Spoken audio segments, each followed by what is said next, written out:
Vande Mataram, Vande Mataram. Hello friends, नमस्कार। स्वागत है एक बार फिर से आपके अपने स्कॉट्स बेंच के करंट अफेयर के वीडियो में। आज है 11 जुलाई और दिन है शनिवार। तो चलिए देख लेते हैं क्या कुछ नया लेटेस्ट न्यूज अपडेट है आज के लिए। लेकिन उससे पहले अगर आप हमारे चैनल पर नए हैं, प्लीज चैनल को सब्सक्राइब कर लें और बेल नोटिफिकेशन आइकन को जरूर प्रेस कर लें ताकि आने वाली लेटेस्ट वीडियो अपडेट की जानकारी आपको सबसे पहले मिल सके। तो चलिए देखते हैं क्या कुछ नया है आज के लिए। फ्रेंड्स, आज के नेशनल अपडेट में जो सबसे पहला अपडेट है वो है आईएसएम ने प्रतिरक्षा बढ़ाने वाली दवाएं वितरित की। जहां दोस्तों जम्मू और कश्मीर में भारतीय चिकित्सा पद्धति आईएसएम आयुर्वेद, योग और प्राकृतिक चिकित्सा, यूनानी, सिद्ध और होम्योपैथी आयुष ने प्रतिरक्षा बढ़ाने वाली दवाओं का वितरण किया। ये दवाएं दक्षिण कश्मीर के शोपियां जिले के केलर, शोपियां और जैनपोरा के 10,858 लाभार्थियों के बीच वितरित की गई। अधिकारियों ने स्थानीय लोगों को कोविड-19 से संबंधित सॉप्स का सख्ती से पालन करने की सलाह दी है। अगला अपडेट है योप्थिमा वाटसोनी तितली फिर से खोजी गई। जहां दोस्तों त्रिपुरा में वन्यजीव शोधकर्ताओं की एक टीम ने योप्थिमा वाटसोनी तितली आमतौर पर लूपर 3 रिंग्स के रूप में जानी जाती है, उसको लगभग 61 साल बाद खोजा। यह उत्तरी त्रिपुरा जिले के अंतर्गत जम्पुई हिल्स में फुलडुंगसी नामक एक गांव के पास पाई गई। यह प्रजाति अंतिम बार वर्ष 1958 में मणिपुर में देखी गई थी। शोध पत्र journal of entomology and zoology studies में प्रकाशित हुआ है। अगला अपडेट है 15 जुलाई को भारत यूरोपीय संघ सम्मेलन की 15वीं बैठक। जहां दोस्तों भारत यूरोपीय संघ शिखर सम्मेलन की 15वीं बैठक 15 जुलाई 2020 को आभासी मोड में आयोजित की जाएगी। शिखर सम्मेलन की सह अध्यक्षता प्रधानमंत्री नरेंद्र मोदी, यूरोपीय परिषद के अध्यक्ष चार्ल्स मिशेल और यूरोपीय आयोग के अध्यक्ष उर्सुला वान डेर लेयन करेंगे। 14वां भारतीय यूरोपीय संघ शिखर सम्मेलन 6 अक्टूबर 2017 को नई दिल्ली में आयोजित किया गया था। अगला अपडेट है जम्मू कश्मीर से। जम्मू डिवीजन में 6 नए पुलों का उद्घाटन। जहां दोस्तों रक्षा मंत्री राजनाथ सिंह ने जम्मू कश्मीर के केंद्र शासित प्रदेश के जम्मू डिवीजन में सीमा सड़क संगठन BRO यानी कि बॉर्डर रोड ऑर्गेनाइजेशन द्वारा निर्मित 6 नए पुलों का उद्घाटन किया। पुल करीब 43 करोड़ रुपए की लागत से बनाए गए हैं। 6 पुलों में से 4 पुल अखनूर इलाके में और 2 जम्मू राजपुरा इलाके में हैं। अगला अपडेट है CIDC ने कौशल विकास कार्यक्रम शुरू किया। जहां दोस्तों निर्माण उद्योग विकास परिषद CIDC ने अंडमान और निकोबार द्वीप समूह में एक कौशल विकास कार्यक्रम शुरू किया है। यह हाशिए के तबके के लिए रोजगार उन्मुखी प्रशिक्षण और कौशल विकास प्रदान करेगा। अगला अपडेट है फैन थ्रोट छिपकली की नई प्रजाति की खोज। जहां दोस्तों उत्तरी कर्नाटक के बागलकोट जिले के बंजर भूमि से फैन थ्रोट छिपकली की नई प्रजाति खोजी गई है। इस नई प्रजाति का नाम सीताड़ा धरवारेंसिस रखा गया है, जो धरवाड़ क्रिटेन से निकली है, जो पृथ्वी की पपड़ी का एक टुकड़ा है। नई प्रजाति काफी हद तक फैन थ्रोट छिपकली की प्रजाति से मिलती जुलती है, जिसे सीतनल लैटिस कहा जाता है। हालांकि नई प्रजाति का बड़ा फैन वाला गला है। अगला अपडेट है विश्व मादक पदार्थ रिपोर्ट जारी की गई। जो दोस्तों ईरान, अफगानिस्तान और पाकिस्तान के बाद 2018 में भारत में अफीम की चौथी सबसे बड़ी जब्ती हुई। यह बात संयुक्त राष्ट्र मादक पदार्थ एवं अपराध कार्यालय UNODC की नवीनतम विश्व मादक पदार्थ रिपोर्ट में कही गई। ईरान में सबसे अधिक 644 टन अफीम जब्त की गई। इसके बाद अफगानिस्तान में 27 टन और पाकिस्तान में 19 टन अफीम मिली। भारत में यह आंकड़ा 2018 में केवल 4 टन था। फ्रेंड, इंटरनेशनल अपडेट में जो सबसे पहला अपडेट आज के लिए वो है ब्रिटेन में आरंभ हुआ इंडिया ग्लोबल वीक 2020 सम्मेलन। जहां दोस्तों भारत प्रधानमंत्री नरेंद्र मोदी द्वारा इंडिया ग्लोबल वीक 2020 के उद्घाटन सत्र को वीडियो कॉन्फ्रेंस के माध्यम से संबोधित किया गया। यह कॉन्फ्रेंस ब्रिटेन में be the rival India and a better new world की थीम पर 3 दिनों तक आयोजित की जाएगी।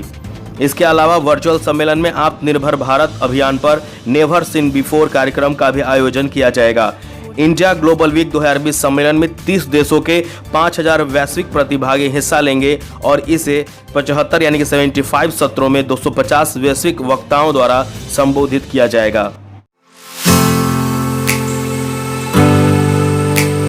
फ्रेंड्स, आज के इकोनॉमी अपडेट में जो सबसे पहला अपडेट है वो है CSC और कोका कोला इंडिया ने MOU पर हस्ताक्षर किए। जी दोस्तों, कॉमन सर्विस सेंटर ने कोका कोला इंडिया के साथ साझेदारी की घोषणा की है। यह कोका कोला उत्पादों को अपने ग्रामीण ई-स्टोर प्लेटफॉर्म पर सूचीबद्ध करेगा। पायलट चरण में कोका कोला के उत्पादों के पोर्टफोलियो को आंध्र प्रदेश और तेलंगाना, तमिलनाडु, उत्तर प्रदेश और हरियाणा राज्यों के ग्रामीण स्टोर पर सूचीबद्ध किया जाएगा।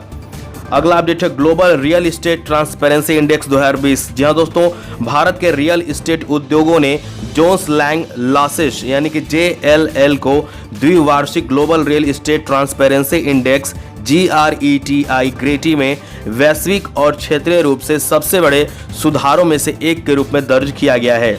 भारत सूचकांक में विश्व स्तर पर 34वें स्थान पर है। कुल एशियाई देशों की स्थिति के निम्नानुसार है।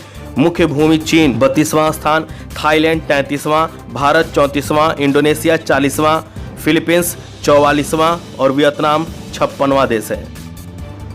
अगला अपडेट है कृषि बुनियादी ढांचे के लिए 1 लाख करोड़। जी हाँ दोस्तों, केंद्रीय मंत्रिमंडल ने 8 जुलाई 2020 को किसानों और कृषि अवसंरचना का समर्थन करने के लिए 1 लाख करोड़ रुपए के धन के आवंटन को मंजूरी दी है। इस कदम से कृषि पारिस्थितिकी तंत्र मजबूत होगा। साथ ही सितंबर 2020 तक 7.4 करोड़ गरीब महिलाओं को 3 मुफ्त LPG सिलेंडर का लाभ उठाने की अनुमति दी। पहले वो अप्रैल से जून 2020 के बीच इस कोटे का लाभ उठाने वाले थे। अगला अपडेट है RBI तमिलनाडु बाजार कर्ज के मामले में राज्य में पहुंचा शीर्ष स्थान पर। जो दोस्तों, भारतीय रिजर्व बैंक यानी कि RBI द्वारा जारी आंकड़ों के अनुसार तमिलनाडु द्वारा वित्त वर्ष 2020-21 में 30,500 करोड़ रुपए जुटाए गए हैं, जिसके साथ ही वह देश में बाजार कर्ज के मामले में राज्यों में सबसे ऊपर है।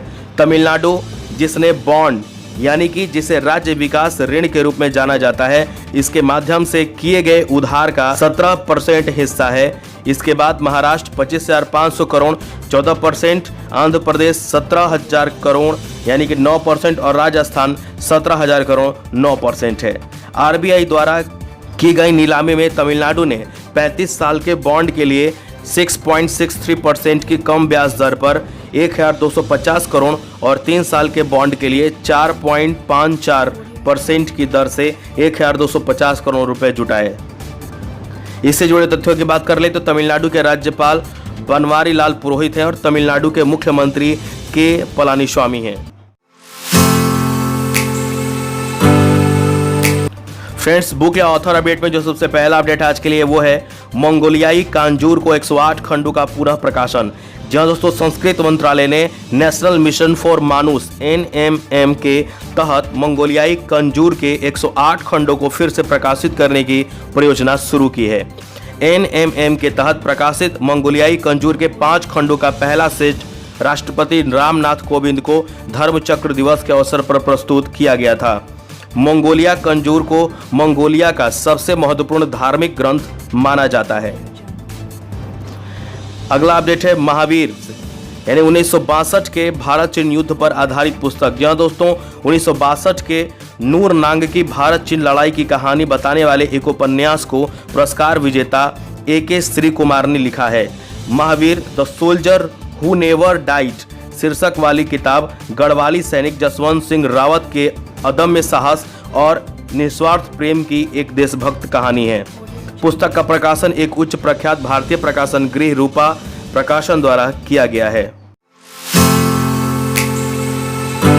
फ्रेंड्स, आज के अपॉइंटमेंट अपडेट में जो सबसे पहला है वो है माइक्रोसॉफ्ट ने नवतेज बल को कार्यकारी निदेशक चुना। जहां दोस्तों, माइक्रोसॉफ्ट इंडिया ने नवतेज बल को अपने सार्वजनिक क्षेत्र के व्यवसाय का कार्यकारी निदेशक नियुक्त किया है। वह मनीष प्रकाश से पदभार ग्रहण करेंगे, जो सरकार के क्षेत्रीय बिजनेस लीड माइक्रोसॉफ्ट एशिया की भूमिका में बदलाव करेंगे। इससे पहले बाल मैकिन्से एंड कंपनी में एक वरिष्ठ भागीदारी थे, जहां उन्होंने भारत में पुनर्गठन और परिवर्तन सेवाओं और संचालन सेवा लाइन का नेतृत्व किया।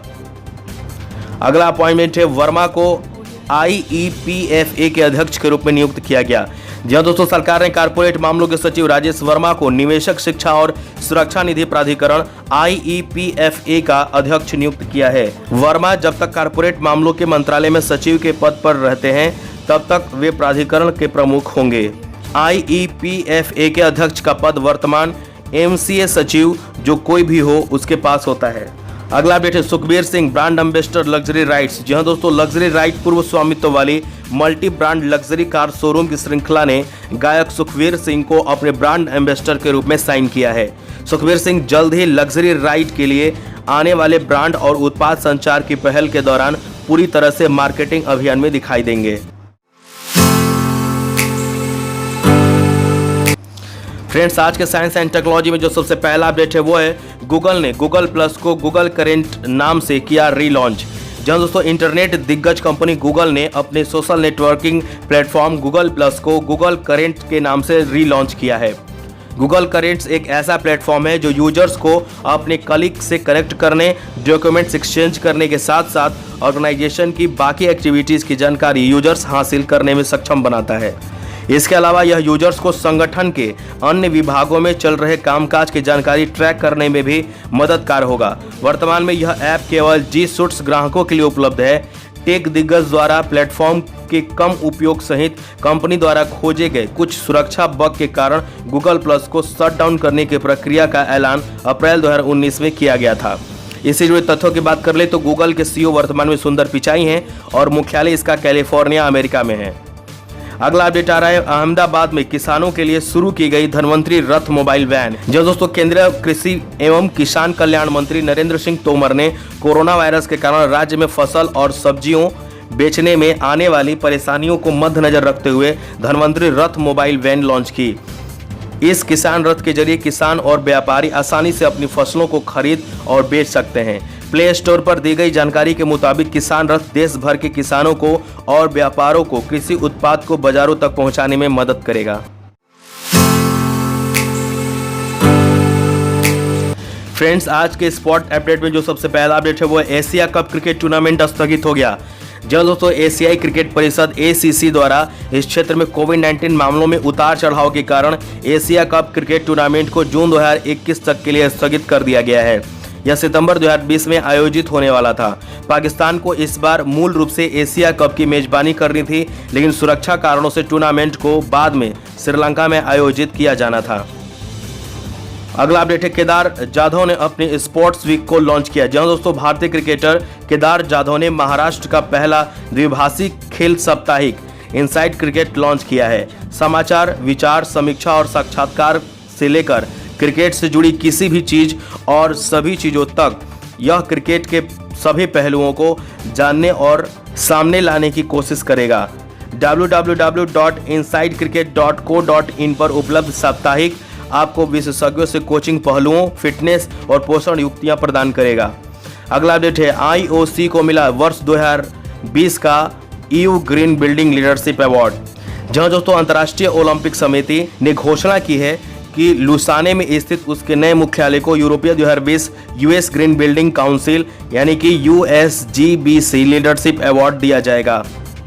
ओलंपिक हाउस, जिसके पास सबसे दुर्गम लीड प्लेटिनम प्रमाण भी है, दुनिया के सबसे मजबूत इमारतों में से एक है। USGBC द्वारा इस पुरस्कार की घोषणा की गई। इससे दुनिया भर के क्षेत्रों में अस्थायी, स्वस्थ और लचीला इमारतों, शहरों और समुदायों के विकास को आगे बढ़ाने वाले जगहों को दिया जाता है। इससे जुड़े तथ्यों की बात कर ले तो अंतर्राष्ट्रीय ओलंपिक समिति का मुख्यालय लॉजेंट स्विट्जरलैंड में है और अंतर्राष्ट्रीय ओलंपिक समिति के अध्यक्ष थॉमस बॉक हैं। तो फ्रेंड्स, आज के अपडेट में बस इतना ही। मिलेंगे अगले दिन किसी नए लेटेस्ट न्यूज अपडेट के साथ। तो आशा करते हैं आपको ये वीडियो पसंद आया होगा। अगर ये वीडियो पसंद आया तो प्लीज इसे लाइक करें, सब्सक्राइब करें और दोस्तों के साथ शेयर जरूर करें। तब तक के लिए आप स्वस्थ रहें, सुरक्षित रहें। जय हिंद, वंदे मातरम।